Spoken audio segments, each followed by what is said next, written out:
नमस्कार। आज म तपाईलाई एउटा सानो तर मायाले भरिएको कथा सुनाउँछु। काठमाडौँको बालाजुमा बस्ने एक दिदी हुनुहुन्थ्यो। उहाँको भाइ अस्ट्रेलियामा बस्नुहुन्थ्यो। भाइ टाढा भए पनि दिदीको माया भने सधैँ नजिकै थियो। एक दिन दिदीले सोच्नुभयो, भाइलाई नेपालबाट केही सामान पठाइदिउँ। घरको स्वाद, परिवारको माया अनि नेपालको सम्झना पनि सँगै पुग्छ। तर दिदी अलि चिन्तामा पर्नुभयो। सामान सुरक्षित पुग्ला कि नपुग्ला, प्याकिङ राम्रो हुन्छ कि हुँदैन, खर्च धेरै लाग्ने त होइन। त्यही बेला उहाँले बालाजु काठमाडौँमा रहेको डाइरेक्ट वे कार्गो प्रालीको बारेमा थाहा पाउनुभयो। दिदी त्यहाँ पुग्नुभयो। त्यहाँको सेवा देखेर उहाँको मन ढुक्क भयो।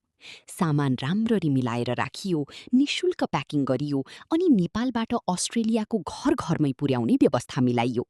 सबैभन्दा राम्रो कुरा त के भने सेवा सुरक्षित पनि थियो, भरपर्दो पनि थियो अनि शुल्क पनि किफायती थियो। केही दिनपछि अस्ट्रेलियाबाट भाइको फोन आयो। दिदी, तपाईँले पठाउनु भएको सामान घरमै आइपुग्यो, सबै सुरक्षित छ। त्यो सुनेर दिदीको अनुहारमा मिठो मुस्कान आयो, किनकि उहाँको माया डाइरेक्ट वे कार्गोले सुरक्षित रूपमा अस्ट्रेलियासम्म पुर्याइदिएको थियो। नेपालबाट अस्ट्रेलिया सामान पठाउनु परेमा सम्झनुहोस् directwaycargoprali.com, ठेगाना बालाजु, काठमाडौँ। सम्पर्क नम्बर 9849780731। डाइरेक्ट वे कार्गो, नेपालको माया अस्ट्रेलियाको घरसम्म।